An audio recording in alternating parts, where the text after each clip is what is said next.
sallallahu alayhi wa sallam, sallallahu alayhi wa sallam. Alhamdulillahi Rabbil Alameen, wassalatu wassalam ala Sayyidil Mursaleen wa ala alihi wa sahbihi ajma'in. Babur rahni wa jawazihi fil hadri kas-safar. تو اب یہ رہن کا باب ہے. رہن کہتے ہیں گروی رکھنا، اور جواز ہی اس کا جواز ہے، اس کا یہ جائز ہے. جس طرح سفر میں جائز ہے اسی طرح حضر میں بھی یہ جائز ہے. دونوں صورتوں میں گروی رکھنا جائز ہے. تو گروی اصل میں جس کو عربی میں رہن کہتے ہیں، اور قرآن مجید میں آیت نمبر 283 ہے، سود کی آیات کے بعد اور قرض کی آیات کے بعد 282 کے بعد رہن کی آیت ہے. تو اس میں یہ عنوان یہ بتایا جا رہا ہے، جیسے فرض کیجئے آپ اسلام آباد سے کراچی جاتے ہیں اور وہاں آپ کے پیسے کھو جاتے ہیں، تو آپ کیا کرتے ہیں؟ آپ کا بٹوا کھو جاتا ہے، تو آپ کیا کرتے ہیں؟ آپ کے ہاتھ میں ایک بہت ہی قیمتی گھڑی ہے، یا آپ کے ہاتھ میں ایک بہت قیمتی موبائل فون ہے، یا آپ کے پاس کوئی بہت قیمتی کمپیوٹر ہے، وہ رکھوا کر بطور ضمانت وہ گروی رکھ کر آپ ان سے رقم لیتے ہیں اور کہتے ہیں کہ میں اپنے بھائی سے لے کر یا اپنے اکاؤنٹ سے لے کر نکال کر آپ کو واپس کر دوں گا. تو یہ ہے رہن. لیکن ذرا غور سے سن لیجیے بات کہ بعض لوگ کرتے یہ ہیں، جو چیز رہن رکھائی جاتی ہے اس کو استعمال کرتے ہیں. اگر وہ رہن شدہ چیز کا استعمال کریں گے تو وہ سود ہوگا جو کہ حرام ہے. یعنی مثال کے طور پر میری بیوی اگر اپنا 10 تولے کا ہار کسی کے پاس بطور ضمانت رکھتی ہے، اور غیر 10 تولے کا ہے کہ اس کی مالیت 12 لاکھ ہے فرض کیجئے، اور 12 لاکھ روپے ہے، وہ رکھوا کے وہ 2 لاکھ روپے ادھار لیتی ہے، قرض لیتی ہے. تو اگر اب وہ جس خاتون کے پاس سے وہ 2 لاکھ روپے لے رہی ہے اور بطور ضمانت 10 تولے کا ہار وہاں رکھوایا ہے، اگر وہ خاتون وہ 10 تولے کا ہار پہن کر محفلوں میں جائے، اس کو استعمال کرے، تو وہ سود ہوگا. اچھا، اسی طرح آپ اپنا مکان گروی رکھتے ہیں اور آپ کا مکان 1 کروڑ کا ہے، اور اس پر آپ وہ ان کے قبضے میں دے دیتے ہیں کہ یہ مکان آپ کے پاس رہے گا جب تک کہ آپ، یعنی گارنٹی کے طور پر، جب تک کہ میں آپ کے 10 لاکھ روپے واپس نہیں کرتا. لیکن آپ کو اس مکان کا کرایہ ادا کرنا ہوگا. اگر آپ کرایہ ادا نہیں کرتے، اس کا مطلب یہ ہے کہ جو 10 لاکھ روپے آپ نے ان کو دیا ہے تو وہ اس کا سود لے رہے ہیں. چلیے اب حدیث پڑھتے ہیں. حدیث نمبر 1033 حدیث عائشہ ان نبی صلی اللہ علیہ وسلم اشترى طعاما من یہودی الى اجل ورهنه درعا من حدید. تو رہن رکھنا سنت ہے. رسول اللہ صلی اللہ علیہ وسلم نے ایک یہودی کے پاس اپنی لوہے کی ایک زرہ گروی رکھی اور اس کے بدلے میں قرض لیا. تو اس سے کیا بات معلوم ہوئی کہ غیر مسلم کے پاس بھی کوئی چیز گروی رکھی جا سکتی ہے، ضمانت رکھی جا سکتی ہے، اور اس کے بدلے میں قرض لیا جا سکتا ہے. باب السلم، بیع سلم کا بیان آ رہا ہے. سلم. حدیث ابن عباس رضی اللہ عنہ قال قدم النبی صلی اللہ علیہ وسلم المدینۃ وهم یسلفون بالتمر 60 و3. تو بالتمر 60 و3 نہیں وہ غلط لکھا ہوا ہے. دیکھیے سنتین ہے، 2 و3. تو یہ 2 سال اور 3 سال. سنتین کا مطلب ہے 2 سال، اور سلاس کا مطلب ہے 3 کے لیے ادھار معاملہ کرتے تھے. تو اب دیکھیے فقال من اسلف فی شیء فی کیل معلوم و وزن معلوم الی اجل معلوم. اب دیکھیے ذرا غور سے سنیے، بڑی اہم حدیث ہے، بڑی اہم حدیث ہے. اس کو بیع سلم بھی کہتے ہیں اور بیع سلف بھی کہتے ہیں، بیع سلف بھی کہتے ہیں. اور اس کی ایک قسم وہی ہے جو پاکستان میں ہم عام طور پر کرتے ہیں کہ سوزوکی گاڑی لیتے ہیں، ٹویوٹا لیتے ہیں، تو 1 سال پہلے بکنگ کروا دیتے ہیں اور 10-15 لاکھ روپے پہلے ہی جمع کرا دیتے ہیں. 1 سال کے بعد ہمارا نمبر آتا ہے اور پھر باقی 1-2 لاکھ جو بچے ہوئے ہیں وہ دے کر ہم اپنی گاڑی لیتے ہیں. برانڈ نیو 0 میٹر گاڑی لیتے ہیں، پیسے ہم پہلے ہی دے دیتے ہیں. اور اس کا پھر فائدہ یہ ہوتا ہے کہ ہم 2020 میں پیسے دیتے ہیں، گاڑی 1 سال بعد 2021 میں ہمیں ملتی ہے. تو اگر ہم 20 لاکھ روپے دیتے ہیں 2020 میں اور جب جو ہے 2021 تک اس کی قیمت 21-22 لاکھ ہو جاتی ہے، تو یہ پھر یہ جائز ہے، یہ جائز ہے. یعنی بیع کی 3 صورتیں ہیں، ذرا غور سے سن لیجئے، کاپی پہ لکھ لیجئے. بیع کی 3 صورتیں ہیں. پہلی صورت جو سب سے اچھی ہے، یعنی خرید و فروخت ٹرانزیکشن جو ہے، the best is کہ کیش پہ دیں اور کیش پہ لیں، دینے والا بھی کیش دے اور لینے والا بھی کیش، ایک ہاتھ دے دوسرے ہاتھ سے لے. یہ ہے اصل بہترین چیز. لیکن 2 اور صورتیں بھی جائز ہیں. پہلی صورت یہ ہے کہ پیسہ پہلے دے دیا جائے اور سامان بعد میں لیا جائے. اور دوسری صورت یہ ہے کہ سامان پہلے لے لیا جائے اور پیسہ جو ہے بعد میں دیا جائے.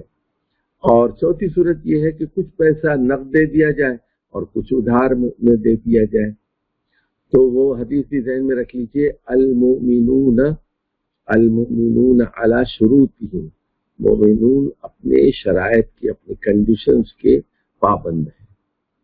اچھا، اب یہاں 3 باتیں ہیں. دیکھیے، من اسلف فی شیء، تو جو کوئی ادھار کا معاملہ کرے کسی چیز میں، فی کیل معلوم و وزن معلوم الی اجل معلوم. اچھا، یہ ذرا نوٹ کر لیجئے بھائی، 3 چیزیں ہیں، کیل معلوم ہو، وزن معلوم ہو اور اجل معلوم. کیا مطلب ہے اس کا؟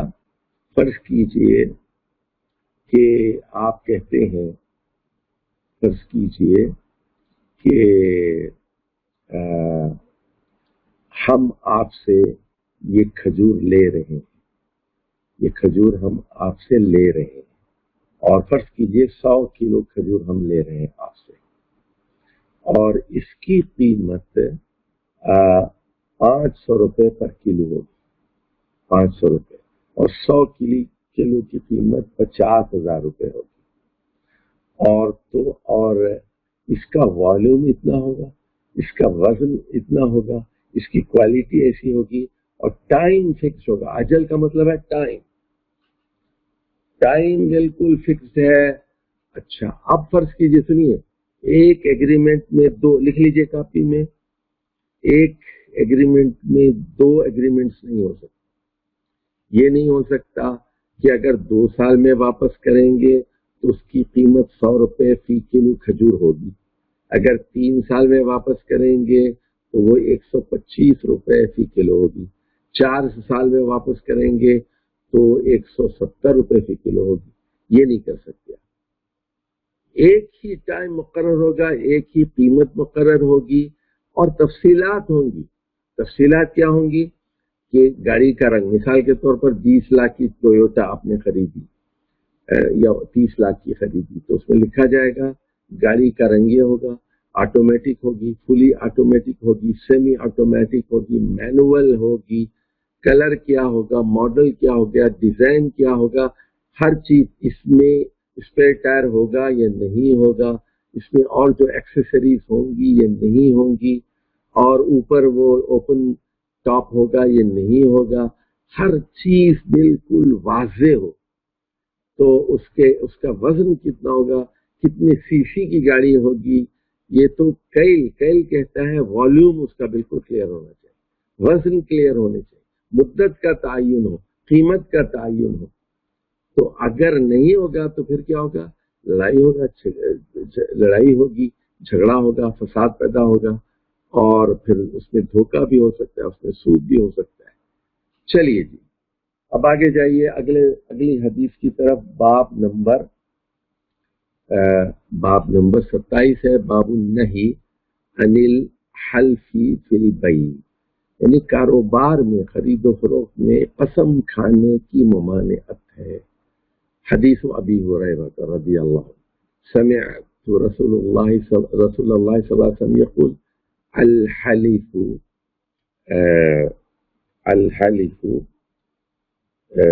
منفقۃ للسلعۃ ممحقۃ للبرکہ۔ تو یہاں دو لفظ ہیں، دیکھیے کہ منفقہ یہ انفاق سے ہے، منفقہ تنفق کہتے ہیں کہ وہ چلا جانا ہاتھ سے، یعنی اس کا مطلب یہ ہوتا ہے کہ مال کا نکل جانا، مال کا فروخت ہو جانا۔ اور سلعہ کا مطلب ہے سامان، اور ممحقہ کا مطلب ہے مٹا دینا اور برباد ہو جانا، تو برکت ختم ہو جاتی۔ اب مثال کے طور پر میں اکثر جب جاتا ہوں مارکیٹ میں، پاکستانی کہتے ہیں کہ اب وہ مثال کے طور پر میں گیا اور انہوں نے کہا بھائی کتنے کا ہے یہ سوٹ، وہ کہتے ہیں صاحب یہ 4,000 کا ہے۔ میں کہتا ہوں یار 4,000 بہت مہنگا، اور وہ کہتے ہیں اللہ کی قسم ہماری کاسٹ اس میں 3,800 ہے۔ تو میں فوراً کہتا ہوں خدا کے لیے قسم نہ کھائیے، اللہ آپ کو اس میں 500 منافع دے، 1000 دے، جو آپ کم کر سکتے ہیں کیجیے، قسم نہ کھائیے۔ کیونکہ دیکھیے ایک تو ہے نا کہ اب فرض کیجیے اب اس نے وہ مال خریدا ہے، کپڑے کی فیکٹری سے مال خریدا ہے، فرض کیجیے اس نے 3,000 میں خریدا ہے، اور اس پہ ٹرانسپورٹیشن دیا ہے، اور وہ یہاں پہ آیا ہے، دکان کا کرایہ ہے، دکان پہ مزدور کام کرتے ہیں، دوپہر کا کھانا دینا پڑتا ہے، چائے دینی پڑتی ہے، بجلی کا بل ہے، گیس کا بل ہے، تو وہ 3,000 میں اس نے خریدا ہے اگر، تو اس کے اوور ہیڈز کے بعد اس کو وہ پڑتا ہے فرض کیجیے 3,800، تو اصل یعنی اس کو 3,800 کے بجائے 4,500 میں بیچنا چاہیے۔ لیکن بعض اوقات وہ کہتے ہیں کہ چلو 100 روپے کما لیں گے اس میں، اگلے میں 200 کما لیں گے، اگلے میں اور کما لیں گے، اور 100 کے اگر 100 سوٹ بیچ لیں ہم تو 10,000 ایک دن میں کما لیں گے۔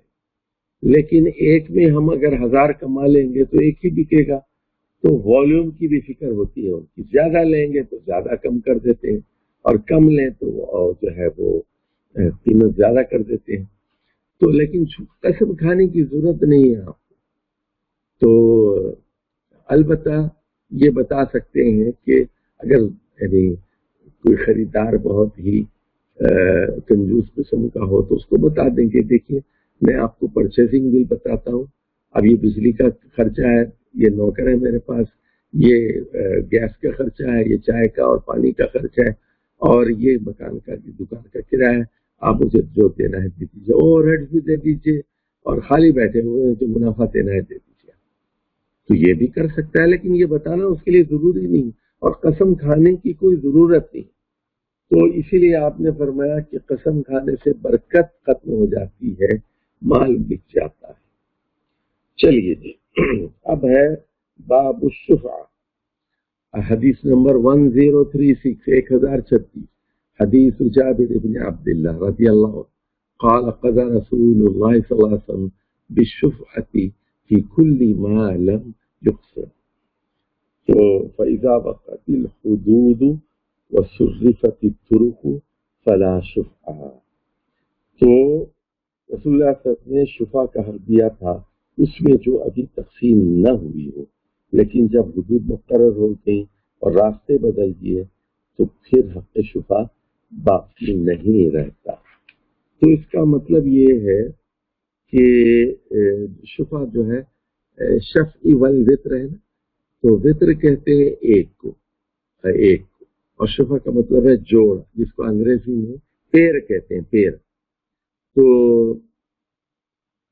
لیکن اصطلاحی طور پر اس کا مطلب یہ ہے کہ اس کے حصے کا مقرر معاوضے کے بدلے شریک کو منتقل کرنا جو اجنبی کی طرف جو ہے منتقل ہو گیا تھا۔ یعنی اس کا مطلب یہ ہے کہ جیسے اب جائیداد ہے، فرض کیجیے، تو جائیداد فرض کیجیے 4 دکانیں تھیں، اور والد نے کیا کیا، ہر دکان ایک 4 دکانیں بیٹوں کے لیے بنائی، اور باپ کا انتقال ہو گیا۔ اب ہر ایک کے حصے میں ایک دکان آ گئی، اس میں سے ایک بھائی غریب ہے اور ایک بھائی امیر ہے، تو غریب بھائی کہتا ہے کہ میں اپنا حصہ بیچ رہا ہوں۔ تو اب ہوگا یہ کہ جو بھائی ہے وہ کہتا ہے کہ آپ جو قیمت دوسروں کو دے رہے ہیں آپ مجھے دے دیجئے، میں اس کو خرید لوں گا۔ تو اب یہ کہ ابھی تو اب اس میں حق شفع رہتا ہے اس کا، کہ چونکہ وہ پڑوسی ہے اور جائیداد جو ہے غیر منقولہ ہے، تو جیسے دکان ہے، عمارت ہے، مکان ہے، تو ابھی تقسیم ہوئی ہے اور ہونے والی ہے، تو وہ کہہ سکتا ہے دوسروں کو بیچنے کے بجائے آپ مجھے بیچ دیجیے۔ تو یہ جائز ہے، کیونکہ اس کا حق ہے، اس بھائی کا اس کو حق ہے۔ چلیے جی، اگلا باب ہے باب غرض الخشب فی جدار الجار۔ تو پڑوسی کی دیوار میں کھوٹی ٹھوکنے کا بیان۔ غرض کا مطلب ہے گاڑنا، اور خشب کا مطلب ہے لکڑی۔ جدار جو ہے وہ دیوار کو کہتے ہیں۔ حدیث ابی ہریرہ رضی اللہ عنہ ان رسول اللہ صلی اللہ علیہ وسلم قال لا يمنع جار جاره ان يغرز خشبه في جداره ثم يقول ابو ہریرہ ما لي اراكم عنها موردين والله تو لا ارمین بها بین اکتافکم۔ تو اب یہاں دیکھیے یہ ہوتا کیا ہے، دیواریں 2 قسم کی ہوتی ہیں۔ ایک تو مشترکہ دیوار ہوتی ہے دونوں کے درمیان، اور ایک ہر آدمی کی اپنی اپنی دیوار ہے۔ تو مشترکہ دیوار میں پھر مسائل پیدا ہو جاتے ہیں، اور مکان لگے ہوئے ہیں لیکن آپ کی اپنی دیوار ہے، آپ کی اپنی چھت ہے، ان کی اپنی دیوار ہے، اپنی چھت ہے، تو کوئی پھر اس میں اعتراض نہیں ہوتا۔ تو رسول اللہ صلی اللہ علیہ وسلم نے فرمایا کہ کوئی پڑوسی اپنے دوسرے پڑوسی کو دیوار میں کھوٹی لگانے سے منع نہ کرے، تو وہ اس لیے کہ دیوار پہ ظاہر ہے کہ کپڑے لٹکاتے ہیں، اور کپڑے سکھانے کے لیے بھی کھوٹی گاڑ دی جاتی ہے، اور بہت ساری چیزیں کھوٹی سے لگا دی جاتی ہیں، غلہ لگا دیا جاتا ہے، برتن لگا دیے جاتے ہیں، تاکہ دیوار پہ لگانے سے اسپیس بچ جاتی ہے، آپ کی جگہ بچ جاتی ہے، اور لینے میں آپ کو اتارنے میں آسانی ہوتی ہے۔ ضرورت جب ہوتی ہے آپ اتار لیتے ہیں، جب ضرورت نہیں ہوتی ہے تو دیوار پہ اس کو لگا دیتے ہیں۔ اور آج بھی پاکستان میں دیہاتوں میں یہ ہوتا ہے کہ جو برتن ہوتے ہیں وہ لوگ دیوار پر کیلوں کے ذریعے لٹکاتے ہیں، نمائش بھی ہو جاتی ہے، اور جب کوئی مہمان وغیرہ آ جائیں تو اس کو نکال دیتے ہیں۔ اور شہروں میں پھر کرتے یہ ہیں کہ وہ کلوزٹس کے اندر یا الماریوں کے اندر سجا کے برتن رکھتے ہیں۔ تو کوئی بھی ضرورت ہو تو کیل اس میں گاڑی جا سکتی ہے۔ تو ابو ہریرہ جو ہے وہ کہہ رہے ہیں کہ کیا وجہ ہے کہ میں دیکھ رہا ہوں کہ تم لوگوں کو کہ تم لوگ جو ہے اس کا انکار کرتے ہو یا اعراض کرتے ہو، اللہ کی قسم کہ لَأَرْمِيَنَّ بِهَا بَيْنَ أَكْتَافِكُمْ، تو میں تمہارے کندھوں کے درمیان، اکتاف جو ہے کتف کی جمع کندھا، اس کا اعلان کرتا رہوں گا، اس کا اعلان کرتا رہوں گا کہ لوگوں کو اس سے منع نہ کرو۔ چلیے جی، اور یعنی حضرت ابو ہریرہ چند دن کے لیے مدینے کے گورنر بھی رہے ہیں، اور یہاں وہ اس کا اعلان کرتے تھے مسجد کے اندر۔ حدیث نمبر 1038 باب تحریم الظلم والغصب الارض وغیرها، تو ظلم کے حرام ہونے کا بیان، اور غصب کا مطلب ہے قبضہ، جس کو پاکستان میں قبضہ گروپ کہتے ہیں، غصب کر لینا، کسی چیز کے اوپر ناجائز قبضہ کر لینا۔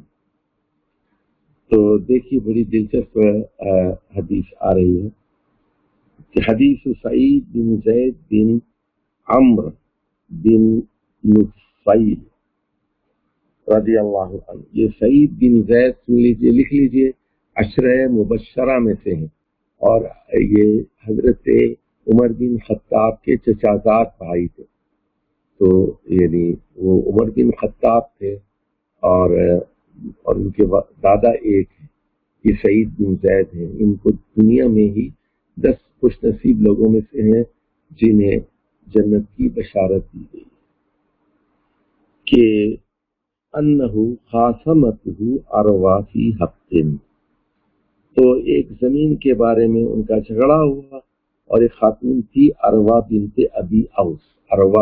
ابی اوس، تو زعمت انہ انتقصہ لہا، تو جو ہے اس کا خیال یہ تھا کہ حضرت سعید نے ان سے زمین چھین لی، اور پھر کیا ہوا، یہ مقدمہ مروان کے پاس پہنچا۔ مروان بن حکم یہ مدینے کا حاکم تھا، اور یہ زمانہ تھا حضرت معاویہ کا، معاویہ بن ابی سفیان کا۔ فقال سعید انا انتقص من حقها شیئا، تو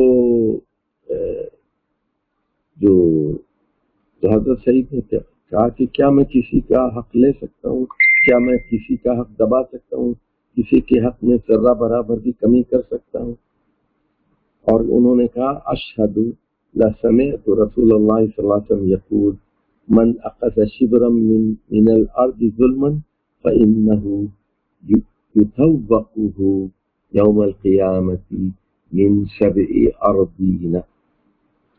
تو اب دیکھیے وہ کہنے لگے، حضرت سعید بن زید بہت بڑے درجے کے صاحب ہے، کیا میں کسی کی زمین لے سکتا ہوں، کیا میں زمین پہ قبضہ کر سکتا ہوں، چھین سکتا ہوں؟ جبکہ میں نے رسول اللہ صلی اللہ علیہ وسلم سے سنا ہے کہ جو ایک بالشت زمین ظالمانہ طور پر لے، ایک بالش جو ہوتی ہے تقریباً یہ 6 انچ کی ہوتی ہے، 6 انچ کی، بڑا ہاتھ جو ہوتا ہے 6 انچ کی بالش ہوتی ہے، اور 2 بالش کا ایک ہاتھ ہوتا ہے، یعنی تو کہہ رہے ہیں کہ یطوقہ یوم القیامت من 7 اراضین، تو 7 بالش زمین کا ہار اس کے گلے میں توق کے طور پر، پھندے کے طور پر ڈالا جائے گا، یعنی اس سے پھندا بنایا جاتا ہے، زمین کا پھندا بنایا جاتا ہے۔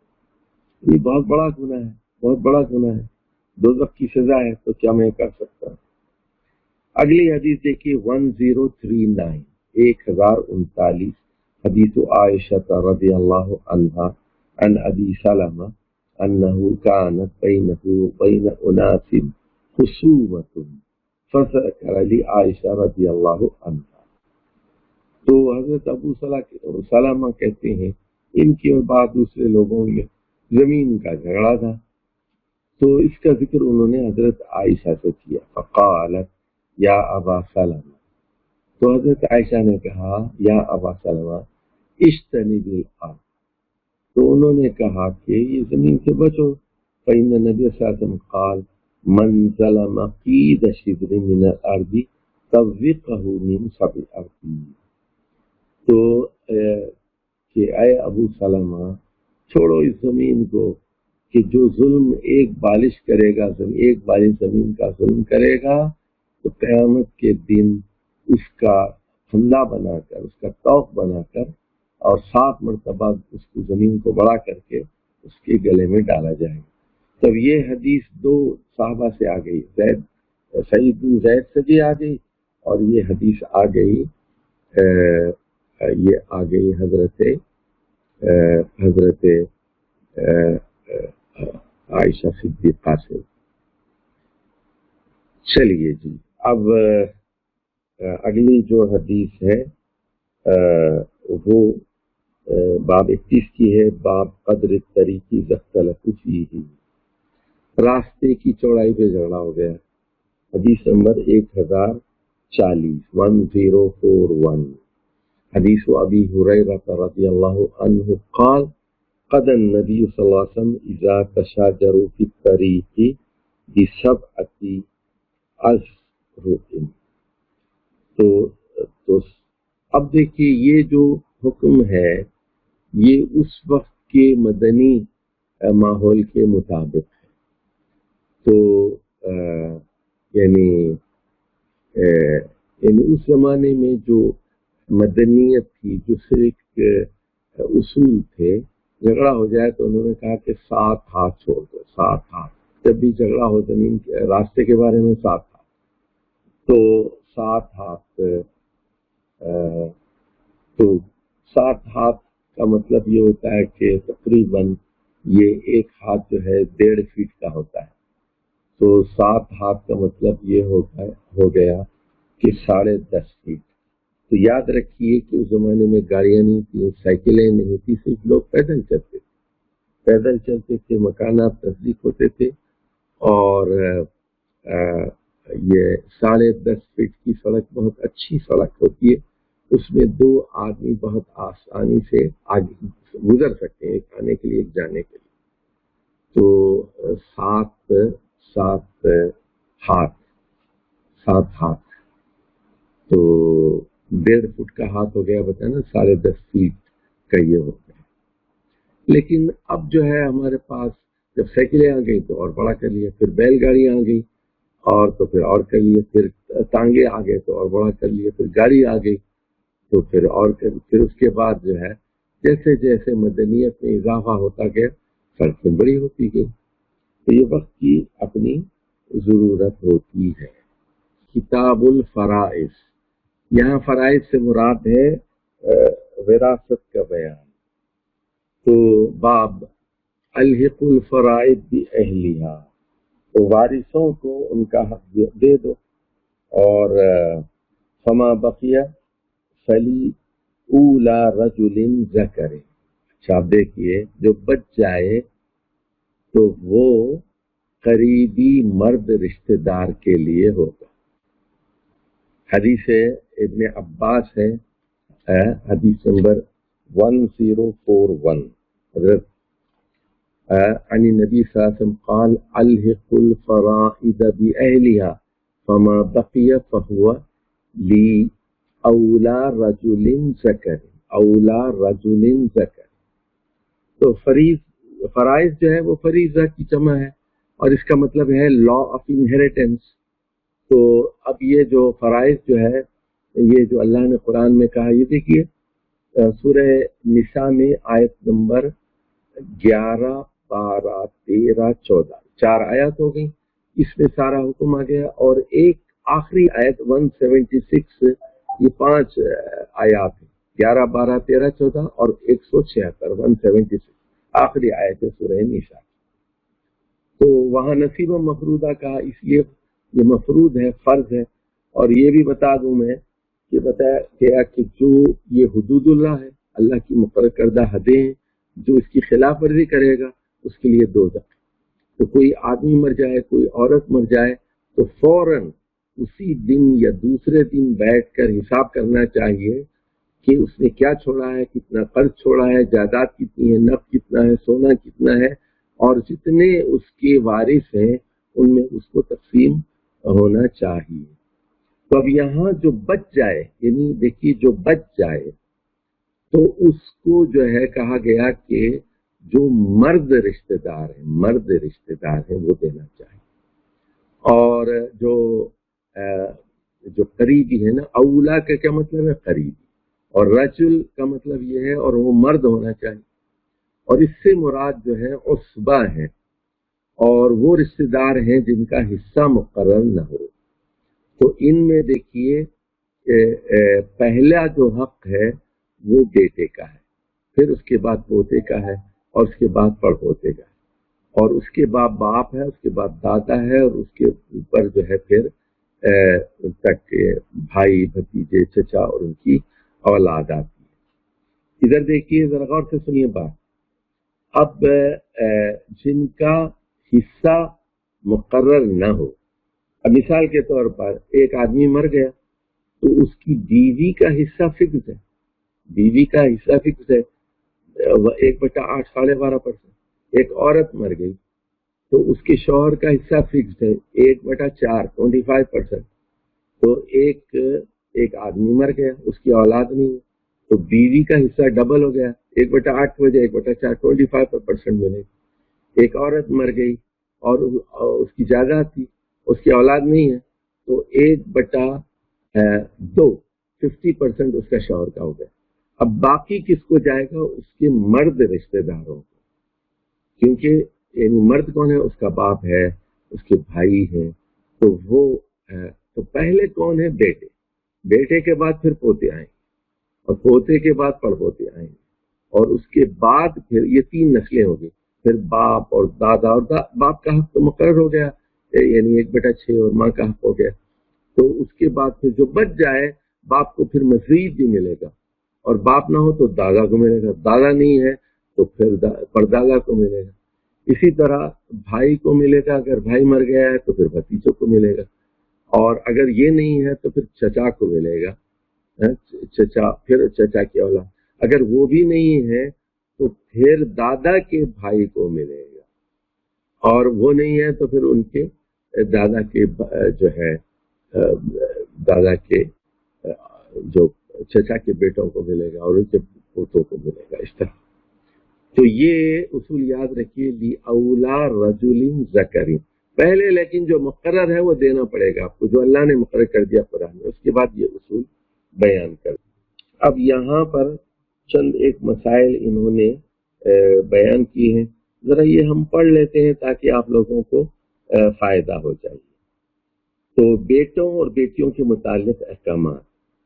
تو جب میت کا وارث صرف ایک مذکر ایک مؤنث ہو، ایک لڑکا، تو ان کے مال کی تقسیم جو ہے وہ 2 اور 1 کی ہوتی. یعنی جیسے بیٹے اور بیٹیاں ہیں تو بیٹے کو ڈبل ملے گا اور بیٹی کو سنگل ملے گا.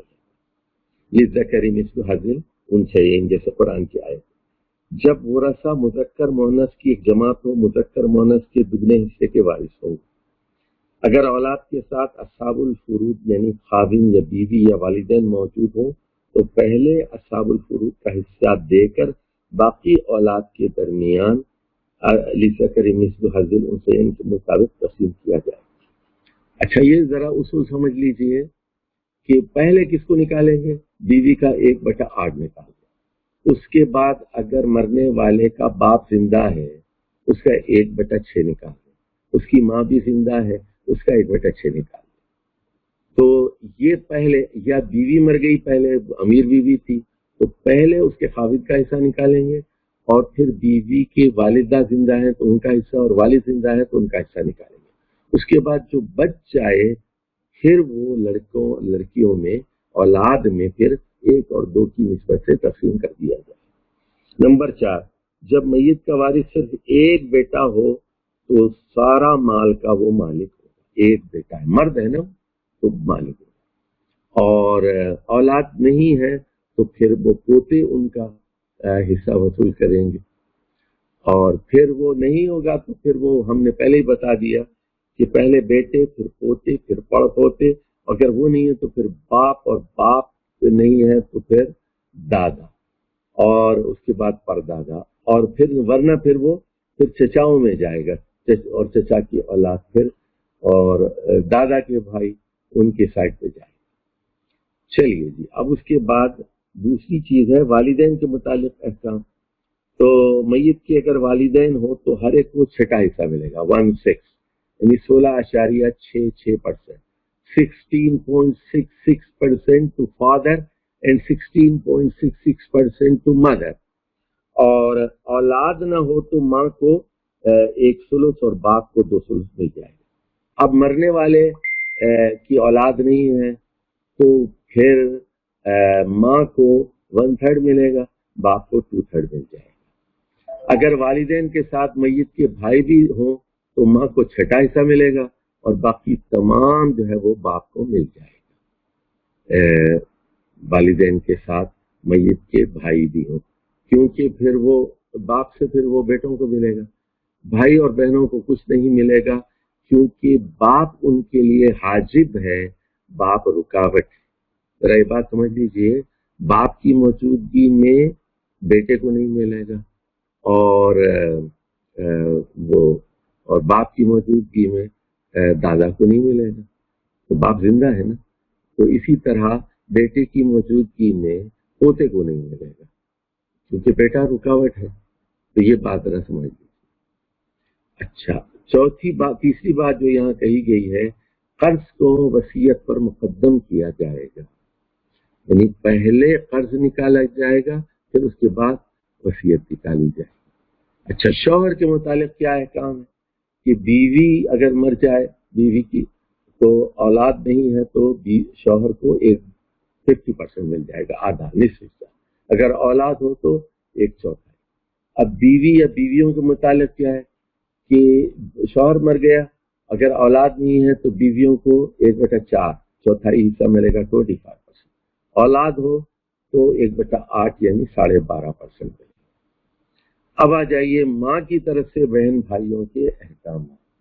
ماں کی طرف سے یعنی جب فوت ہونے والا ماں کی طرف سے ہو تو ایک بھائی یا ماں کی طرف سے صرف ایک بہن چھوڑے تو ان میں سے ہر ایک کو 6واں حصہ ملے گا۔ تو اگر ماں کی طرف سے زیادہ بھائی یا بہنیں ہوں تو سب 1/3 میں برابر کے حصے دار ہوں گے۔ اچھا، اب دیکھیے یہ